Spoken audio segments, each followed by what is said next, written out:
Come class 12th in this video lecture I'm going to explain your queries ਜਿਹੜੀ ਤੁਸੀਂ queries ਦਿੱਤੀਆਂ ਸੀਗੀਆਂ exercise 13.3 ਦੀ base theorem ਦੇ ਨਾਲ related sub number 5 ਮੈਂ explain ਕਰਨ ਜਾ ਰਹੀ ਹਾਂ, ਇੱਕ ਵਾਰੀ ਦੇਖ ਲਓ।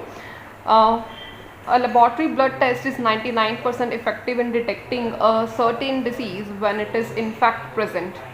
However, the test also yields a false positive results for 0.5 healthy person tested.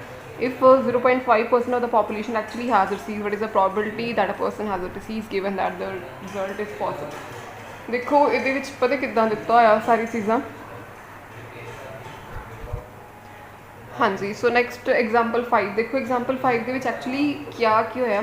This is actually similar to the example number ਜਿਹੜੀ HIV ਪੋਜ਼ੀਟਿਵ ਵਾਲੀ ਐਗਜ਼ਾਮਪਲ ਨਹੀਂ ਕੀਤੀ ਸੀ। This is the example number 18 from your NCERT book, ਉਹਦੇ ਨਾਲ similar ਹੀ ਆ ਕਿ ਜਿੱਦਾਂ ਦੇਖੋ ਉਹਨਾਂ ਨੇ ਕਿਹਾ ਕਿ ਅਗਰ ਇੱਕ ਪਰਸਨ ਦਾ ਟੈਸਟ ਕੀਤਾ, ਠੀਕ ਹੈ, ਇੱਕ ਪਰਸਨ ਨੇ ਐਕਚੁਅਲੀ ਇੱਕ ਪਰਸਨ ਨੂੰ ਪ੍ਰੋਬਲਮ ਹੈ ਅਤੇ ਇੱਕ ਪਰਸਨ ਆਲਰੇਡੀ ਉਹਨੂੰ ਡਿਸੀਜ਼ ਹੈ ਕੋਈ, ਮਤਲਬ ਇੱਕ ਹੈਲਦੀ ਪਰਸਨ ਹੈ ਔਰ ਇੱਕ ਇਹੋ ਜਿਹਾ ਪਰਸਨ ਹੈ ਜਿਹਨੂੰ ਡਿਸੀਜ਼ ਹੈ ਨਾ।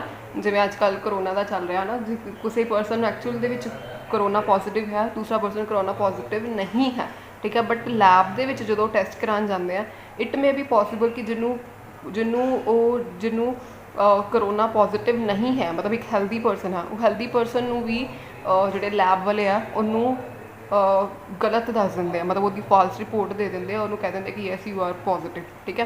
ਅਤੇ ਜਾਂ ਦੋ ਕੇਸਿਸ ਪੋਸੀਬਲ ਆ ਕਿ ਇੱਕ ਹੈਲਦੀ ਪਰਸਨ ਨੂੰ ਜਾਂ ਤਾਂ ਹੈਲਦੀ ਪਰਸਨ ਨੇ ਡਿਕਲੇਅਰ ਕਰ ਦਿੱਤਾ ਜਾਏ ਬਾਏ ਟੈਸਟ ਰਿਪੋਰਟਸ, ਠੀਕ ਹੈ, ਜਾਂ ਉਸ ਹੈਲਦੀ ਪਰਸਨ ਨੂੰ ਡਿਫੈਕਟਡ ਜਾਂ ਮਤਲਬ ਡਿਸੀਜ਼ਡ ਰਿਪੋਰਟ ਕਰ ਦਿੱਤਾ ਜਾਏ, ਠੀਕ ਹੈ। ਇੱਕ ਇਹ ਕੇਸ ਆ। ਇੱਕ ਦੂਸਰਾ ਕੇਸ ਹੈ ਕਿ ਐਕਚੁਅਲੀ ਜਿਹੜਾ ਬੰਦੇ ਨੂੰ ਡਿਸੀਜ਼ ਹੈਗਾ ਵਾ, ਠੀਕ ਹੈ, ਅਤੇ ਉਹਨੂੰ ਆਪਾਂ ਹੈਲਦੀ ਦੱਸ ਦਈਏ, ਠੀਕ ਹੈ, ਅਤੇ ਜਾਂ ਐਕਚੁਅਲੀ ਜਿਹੜਾ ਬੰਦਾ ਡਿਸੀਜ਼ਡ ਹੈਗਾ ਉਹਨੂੰ ਡਿਸੀਜ਼ਡ ਹੀ ਦੱਸਿਆ ਜਾਏ, ਮਤਲਬ ਠੀਕ ਦੱਸਿਆ।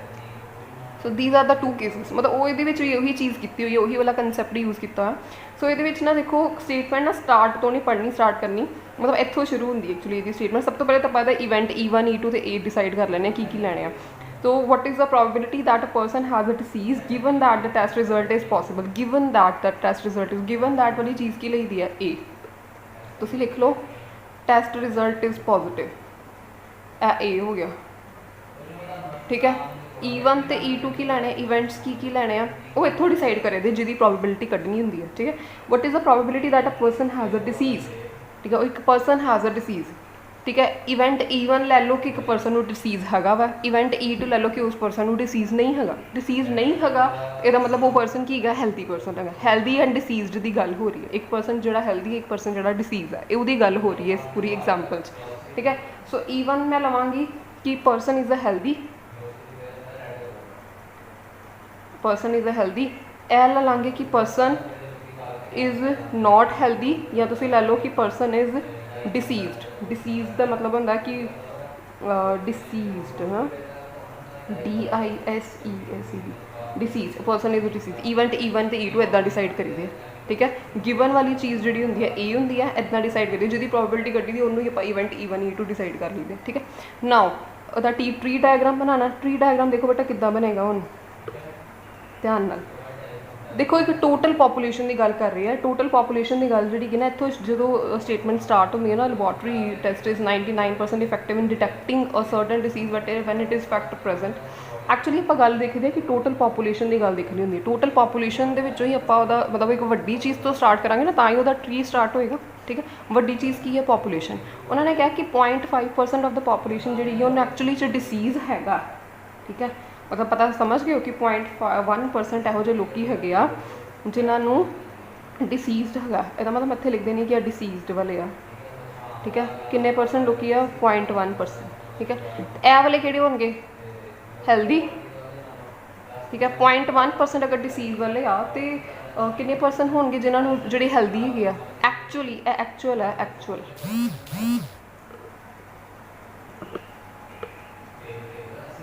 ਠੀਕ ਹੈ ਨਾ, ਐਕਚੁਅਲ ਸਮਝ ਗਏ। ਐਕਚੁਅਲੀ ਦੇ ਵਿੱਚ ਜਿਹੜੇ ਡਿਸੀਜ਼ਡ, ਐਕਚੁਅਲ ਜਿਹੜੇ ਹੈਲਦੀ ਹੈ। ਸੋ ਐਕਚੁਅਲੀ ਦੇ ਵਿੱਚ ਹੈਲਦੀ ਕਿੰਨੇ ਹੋਣਗੇ ਪਰਸਨਸ, ਉਹ ਹੋਣਗੇ 99.9% ਹੈਲਦੀ ਹੋਣਗੇ, ਠੀਕ ਹੈ। ਤੁਸੀਂ ਸਮਝ ਗਏ ਹੋ ਪਰਸੈਂਟੇਜ ਕਿੱਦਾਂ ਨਿਕਾਲਾਂਗੇ। ਇਹ ਤਾਂ ਪਰਸੈਂਟੇਜ ਗਿਵਨ ਸੀ 0.1%, ਉੱਥੇ ਲਿਖਿਆ ਹੋਇਆ ਕਿ ਪਾਪੂਲੇਸ਼ਨ ਐਕਚੁਅਲੀ ਹੈਜ਼ ਡਿਸੀਜ਼, ਠੀਕ ਹੈ। ਮਤਲਬ ਕੀ ਕਰੋਗੇ 100 ਦੇ ਵਿੱਚੋਂ 0.1% 0.1 ਮਾਈਨਸ ਕਰ ਦਿਓ ਅਤੇ 99.9 ਆ ਜਾਏਗਾ ਤੁਹਾਡੇ ਕੋਲ, ਠੀਕ ਹੈ, ਟੋਟਲ ਦੇ ਵਿੱਚ। तो परसेंटेज आ इनू अगर मैं चेंज करके सिंपल फॉर्म के लिखना तो आ जाएगा 0.01 तो यह आ जाएगा मेरे को 0.999। ओके समझ गए हो। उस तो बाद देखोगे नेक्स्ट पढ़ो ये लिखा हुआ है कि 99% जोड़े 99% effective in detecting a certain disease when it is fact in present.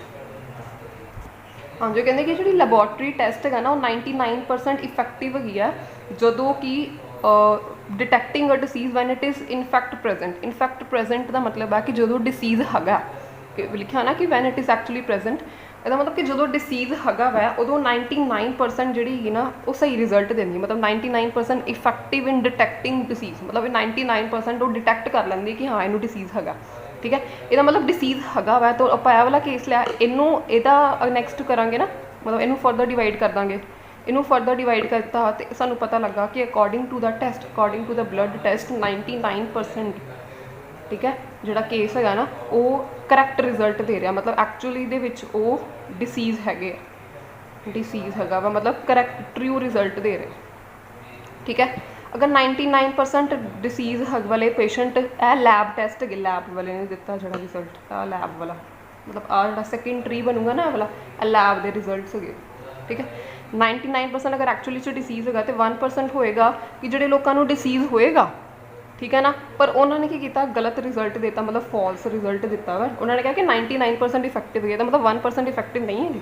ठीक है यदा मतलब एक्चुअली जोड़े बच्चे बंदियां बीमार है तो 99% भी लैब वाले ने उन्होंने बीमार ही डिकलेयर किया, डिसीज़ड ही डिकलेयर किया।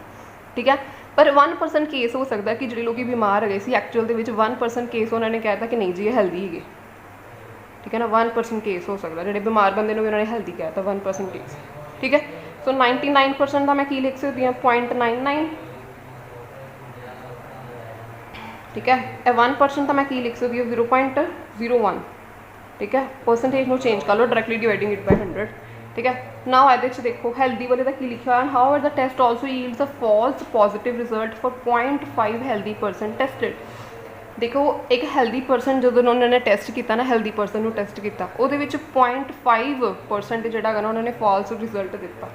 0.5 रिजल्ट देना मतलब आ 0.5 फॉल्स रिपोर्ट देना मतलब की आ देखो पहले तो हेल्दी वाले नू करना आप हेल्दी वाले का बनाना मतलब लैब का रिजल्ट आ लैब रिजल्ट से गया जो मैं दस रही हाँ आ भी लैब रिजल्ट आ भी लैब रिजल्ट आ दोनों लैब रिजल्ट। ठीक है सो हेल्दी परसन उन्होंने कहा कि 0.5% जोड़ा है उन्होंने फॉल्स रिपोर्ट दी है। यदा मतलब फॉल्स रिपोर्ट देना मतलब आ भी जो बंदा हेल्दी है उन्होंने इन्होंने की कहता कि इनू बीमार है मतलब डिसीज़ डिकलेयर्ड करता। हेल्दी परसन को डिसीज़ डिकलेयर करता है मतलब कि ही उन्होंने फॉल्स रिपोर्ट ता ही आएगी। ठीक है तो वो किन्ने परसेंट गए 0.5% किया उन्होंने। ठीक है तो हेल्दी वाले परसन को लैब वाला परसन भी हेल्दी ही डिकलेयर करे वो किन्ने परसेंट चांस हो सकते हैं 0. नहीं इतने है 99.5%। समझ गए हो भी 0.5% डिसीज़ड आ तो अपने आप ही तुम कढ़ सकते हो ना हेल्दी हो जाएगा। यदा मतलब हेल्दी एक्चुअली हेल्दी परसन को लैब वाले ने भी हेल्दी किया 99.5। एक्चुअली हेल्दी वाले परसन को लैब वाले ने डिसीज़ड मतलब गलत कहता according to the false report जो इतने लिखा वो 0.5%। इतना भी परसेंटेज चेंज कर लो बेटा यदि परसेंटेज जो आप चेंज कराएंगे आएगा 0.005 इतने आएगा यदा 0.995। ठीक है असी प्रोबेबिलिटी कि कढ़नी आ ध्यान नाल देखो probability that a person has a disease given that the result is possible. पहली गल person is having a disease person is having a disease. ठीक है तो person is having a disease केड़ा वाला इवेंट बनता है जो पर्सन इज़ नॉट हेल्दी का मतलब पर्सन इज़ हैविंग डिसीज़ड आ वाला इवेंट E2। ठीक है इसका मतलब आप की निकालना probability of E2 given that की साढ़े को टेस्ट रिजल्ट इज़ पॉसिबल आ करना E2 अपॉन ए कढ़ना आप। ठीक है ना according to the given statement. So ये इक्वल आएगा सब तो पहले is not diseased person is disease सब तो पहले तो एक पर्सन बीमार वाले की प्रोबेबिलिटी कढ़नी आप। ठीक है कि गिवन दैट की टेस्ट रिजल्ट इज़ पॉसिबल एक में यदा मतलब कि वो बंदा बीमार भी होना चाहिए तो रिजल्ट भी पॉजिटिव आया होना चाहिए इस चीज़ की प्रोबेबिलिटी कढ़नी। हाँ जी सब तो पहले तो देखो बंदा बीमार भी है फेवरेबल केस कि बन रहा कि वो पर्सन डिसीज़ड भी है वैसे देखो पर्सन डिसीज़ड है वाला। ठीक है तो उसका रिजल्ट भी पॉजिटिव आया मतलब आ वाला केस ठीक है। पहली गल तो देखो उस परसन के डिसीजड होने की चांस है, की प्रोबेबिलिटी है 0.001 0.01, ठीक है। परसन डिसीजड है वा तो टैसट का रिजल्ट भी वह पॉजिटिव आया, मतलब आह वाला 0.99, ठीक है जी। उस तो बाद नीचे की लिखांगे, हाँ तो फेवरेबल हो गया ना साडा केस, ठीक है। उस तो बाद नीचे की लिखांगे, यही वाला सब तो पहले तो कि परसन डिसीजड हैगा सीगा, ठीक है, तो वह भी टैसट रिजल्ट भी पॉजिटिव आया, मतलब डिसीजड नूं डिसीजड ही डिक्लेयर किया गया, ठीक है। उस तो बाद इट मे ऑल्सो भी पॉसिबल कि एक परसन हैल्दी हो सकता वा, ठीक है, मतलब वो आ वाला हैल्दी वाले दी लै रही है प्रोबेबिलिटी 0.999 मल्टीप्लाई बाय ਇਹਦਾ केस पॉजिटिव कदों आएगा दसो, ਇਹਦੇ केस पॉजिटिव आने की मतलब आप की लेना वा कि उस परसन नूं टैसट रिजल्ट इज़ पॉजिटिव, मतलब वो परसन आप डिसीज आप उस बंदे की बीमार होने की कढ़नी आ मतलब प्रोबेबिलिटी, ठीक है। ए वाला केस चूज़ कर लिया, ठीक है। उस परसन का टैसट रिजल्ट इज़ पॉजिटिव का मतलब है कि उस परसन नूं वो परसन डिसीजड आ, उस परसन नूं बीमार हैगा वा, मतलब आह वाला केस आएगा ना, डिसीजड वाला ही आएगा ना केस, आप प्रोबेबिलिटी तो वही कढ़ते पे, ठीक है। सो मल्टीप्लाई इट विद 0.005 आह वाला, सो इनू सॉल्व कर लो, you will get the answer, ठीक है। हाँ जी, so next question number 10 I am going to explain. Suppose a girl throws a die, she get 5 6, she tosses coin 3 times, मतलब कि अगर एक लड़की ने डाई नूं थ्रो किया, अगर डाई तो 5 या 6 आए तो की करती है कि कॉइन नूं 3 टाइम्स टॉस करती है, दोबारा कॉइन नूं 3 टाइम टॉस करती है, notes the number of had, ठीक है। तो वो नंबर ऑफ हैड नूं नोट कर लेंगे कि किन्ने किन्ने आ रहे हैं, ठीक है। So if she get 1 2 3 4, she tosses coin once and note whether a head or tail is obtained, ठीक है। तो एक अगर वो 1 2 3 4 अगर वो आता डाइस से आता तो की करती है कि कॉइन में एक बारी टॉस करती है तो वो हैड या टेल में नोटिस करती है, ठीक है। So what is the probability that she threw 1 2 3 4 with the die. So tree diagram बना लेना, एक लड़की ने डाइस में थ्रो किया, ठीक है। वो देखो दो ही पॉसिबिलिटीज है, यहाँ वो कह रहे कि 5 6 आ रहा है, यहाँ तो 1 2 3 4 आ रहा है। Event E1 E2 E3 decide कर लेने पहले, E1 E2 and A decide कर लिए पहले, ठीक है। देखो ए गिवन की देता, if she obtain exactly 1 had, exactly 1 had, ठीक है। ए वाला चीज़ एग्जैक्टली 1 हैड, ए वाली चीज़ होगी ए। E1 E2 इतों ही ली दे बेटा, जो प्रोबेबिलिटी गिवन होती है, what is the probability she threw ना, यही चीज़ है E1 E2 ली दी, ठीक है। So what is the probability that she threw 1 2 3 4 with a die, ਇਹਦਾ मतलब कि E1 is the event of getting 1 2 3 4 on die, ठीक है। आ दूसरा केस ले लिया, ਇਹਦਾ ही opposite event of getting not getting 1 2 3 4 on die, तो नॉट गेटिंग अगर 1 2 3 4 नहीं आ रहा तो फिर की आ रहा 5 6 आ रहा, तो उसे लिख दो कि event of getting 5 6 on dice, आ इवेंट E2 हो गया, ठीक है। सो इवेंट E1 इत्थे ले लेने, इवेंट E2 इत्थे ले लेने, ठीक है जी। सब तो पहले ये करते देखो कि इवेंट E1 में लिया कि 1 2 3 4 आना चाहिए, ठीक है। तो 1 2 3 4 एक डाइस के उपर आने की प्रोबेबिलिटी की हो सकती है, की लिख सकती हैं 4/6, कहना से 4/6, ठीक है ना। 1 2 3 4 डाइस के उपर आने की प्रोबेबिलिटी की होगी 4/6, that is equal to 2/3, okay. So अगर E2 इज़ अ इवेंट की उस डाइस के उपर 5 ते 6 आ रहे हैं, सो 5 ते 6 आने की प्रोबेबिलिटी डाइस के उपर कितनी होगी 2/6, दैट इज इक्वल टू 1/3, ठीक है जी। देखो अगे नैक्सट ये फर्दर केसिस देखो की बना रहे हो।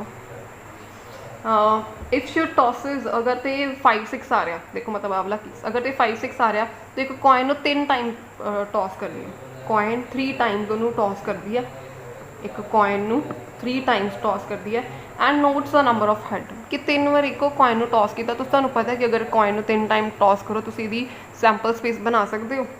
मैं दोबारा लिख के दिखावा कि सैंपल स्पेस इदा इदा करके 8 सैंपल स्पेसिस आ जाती हैं, मैं लिख देनी हाँ sample space,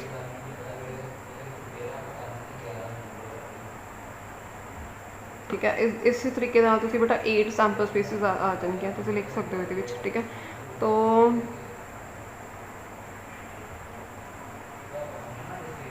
head tail tail tail head tail and tail tail head and last से टेल टेल टेल, ए 3 आ जाएंगे, 8 आउटकम्स आ जाएंगे थोड़े को इस तरीके लिखिया, ठीक है ना। यू नो दैट तो उन्हें की किया कि 3 वारी कॉइन नू टॉस किया, तो नंबर ऑफ हैड नू उन्होंने एग्जैक्ट नंबर ऑफ हैड नू उन्हें काउंट किया। ठीक है, देखो वो अगर 5 6 आने में आप प्रोबेबिलिटी तो निकालने एग्जैक्टली 1 हैड की है ना, मतलब A/E1 A/E2 लेने ना, इनू देख के लगता कि जो आप एग्जैक्टली ए वाली चीज़ इनू निकालने है ना।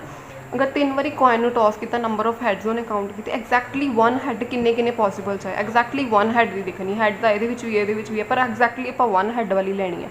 ठीक है ना, सो ये 1 हैड है, ये 1 हैड है, ये 1 हैड है, मतलब 3 आउटकम्स यहो जिहे जिहदे 1 हैड आ रहा एग्जैक्टली 1 हैड, इसका मतलब इसकी प्रोबेबिलिटी कितनी हो जाएगी 3.8। ठीक है ना, सो 3.8 होगी।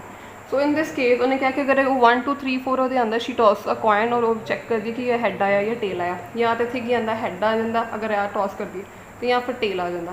तो हैड आने की प्रोबेबिलिटी 1/2। ठीक है, सो यदि आने की प्रोबेबिलिटी 1/2, समझ गए हो। ठीक है, सो नाउ यह पूरा आप केस बना लिया एग्जैक्टली 1 हैड। आप प्रोबेबिलिटी कि निकालना चाहते हैं, what is the probability that she threw 1 2 3 4 with the dice, 1 2 3 4 with the dice throw करने की प्रोबेबिलिटी है। ओके, सो तो मतलब यह वाला इवेंट E1 लेना, यदा मतलब मैं की निकालना चाहती हूँ इवेंट E1 अपॉन A निकालना चाहती, I want to find out this. हाँ जी, सब तो पहले फेवरेबल की होगा इवेंट E1, इवेंट E1 यदा मतलब 1 2 3 4 आने की प्रोबेबिलिटी पहले तो की है 2/3। ठीक है, पहले तो इवेंट ए वाले आने की प्रोबेबिलिटी 2/3 ही है। ठीक है, इस तो अगे आप चाहते हैं कि आना चाहिए एग्जैक्टली 1 हैड। ठीक है ना, एग्जैक्टली 1 हैड लेना, एग्जैक्टली 1 हैड आने की प्रोबेबिलिटी 1/2, समझ गए। उस तो बाद नैक्सट हुण उस तो बाद आप कहते हैं कि अगर एग्जैक्टली 1 हैड लेना, एग्जैक्टली 1 हैड इस केस भी आ सकता वा, तो इस केस भी आ सकता। पहले तो यही वाला केस दोबारा लिख लीए नीचे, प्लस इट में पॉसिबल कि पाया वाला केस चूज़ कर लिया 1/3 मल्टीप्लाई बाय ये हैड आने की प्रोबेबिलिटी है 3/8। ठीक है, इन्हें प्रॉपरली वर्डिंग या सारा तुम अपने आप को खुद लिख सकते हो। ठीक है, सो नैक्सट एग्जाम्पल इज, हाँ जी, next 12th sum, a card from a pack of 52 card is lost, मतलब 52 कार्ड्स कहते हैं कि एक कार्ड जो लॉस्ट हो गया। Okay, and from the remaining cards of the pack 2 cards are drawn and found to be both diamonds. एक card तो 52 कार्ड्स तो लॉस्ट ही हो गया। ठीक है, जो रिमेनिंग रह गए आ 2 कार्ड्स 2 कार्ड्स आप निकाल ले, तो and found to be both diamonds, 2 card निकाल ले जो बाकी रह गए थे है ना। एक कार्ड हो गया 52 कार्ड से, देख लो एक बारी ये कहते भी एक कार्ड तो लॉस्ट ही हो गया, यदा मतलब बाकी किन्ने रह गए 51। तो 51 कार्ड के 2 कार्ड पर ड्रॉ किए, तो दोनों किहड़े थे डायमंड के। ठीक है, and find the probability that the lost card is being a diamond, जो एक कार्ड लॉस्ट होया यदी डायमंड आने की की प्रोबेबिलिटी आप फाइंड करनी है। ठीक है, ट्री डायग्राम बना लो। सब तो पहले गिवन किया इवेंट E1 E2 सिलेक्ट कर लो, वो अकॉर्डिंग फिर डायग्राम बनेगी। सब तो पहले तो देख लो जी, ए की लवांगे जो चीज़ गिवन है, फाइंड द प्रोबेबिलिटी दैट नहीं card drawn and found to be both diamonds. ठीक है, आ चीज़ गिवन फाउंड टू बी वाला। ठीक है, सो लिखोगे कि बोथ कार्ड्स आर डायमंड, जोड़े कार्ड है वो डायमंड है।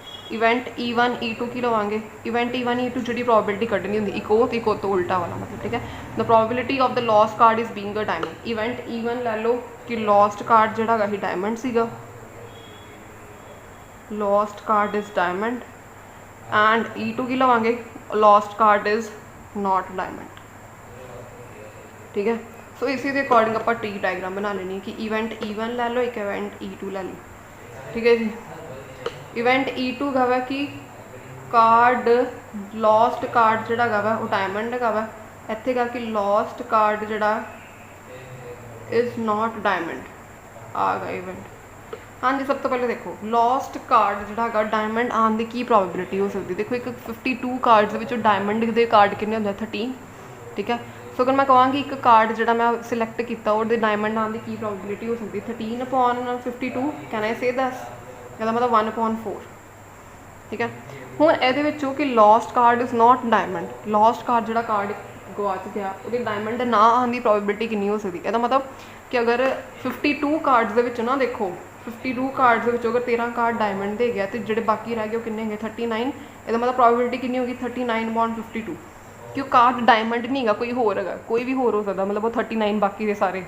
ठीक है, वो प्रोबेबिलिटी ये आ गया कटिंग करो 13 के टेबल पर करोगे तो आ गया 3/4 समझ गए। उस तो बाद इन्हों के अगली ट्री डायग्राम किद्दां बनावांगे कि देखो from the remaining cards of the pack 2 cards are drawn and that found to be both diamonds. 2 card draw किए तो आप क्या कि दोनों डायमंड होने चाहिए। देखो मेरी गल सुनो, अगर तो इस केस के विचों आपां 2 कार्ड सिलैक्ट करने हैं, ध्यान नाल देखो 2 कार्ड अगर ये सिलैक्ट करने हैं, ठीक है। ये वो पैकेट है वो वाला मतलब आप केस डिस्कस करते हुए जिद एक कार्ड लॉस्ट है तो डायमंड वाला ही लॉस्ट कर लिया।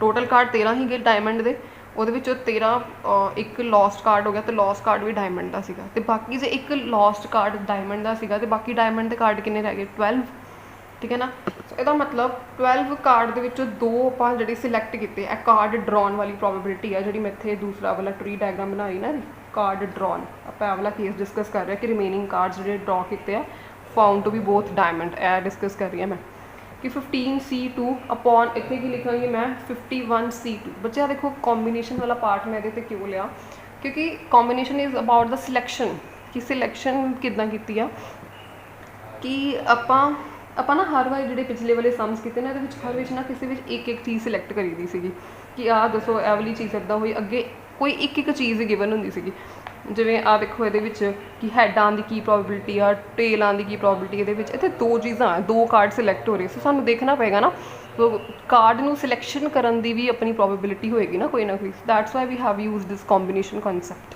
ठीक है। सो इत्थे आवांगे कि आप 12C2 क्यों कहना वा क्योंकि 13 डायमंड के कार्ड से, ठीक है। एक तो लॉस्ट हो गया वो वाला आप क्या कि डायमंड है आप अज्यूम किया कि वो लॉस्ट कार्ड इज़ डायमंड, ठीक है। सो 12C2 हो गया 12 विचों ही कोई 2 आप डायमंड चूज़ करांगे, ठीक है। तो एक कार्ड जो लॉस्ट किया डायमंड का सी मतलब टोटल किन्ने रच के 51 चो 2 सिलैक्ट करांगे आप, ठीक है।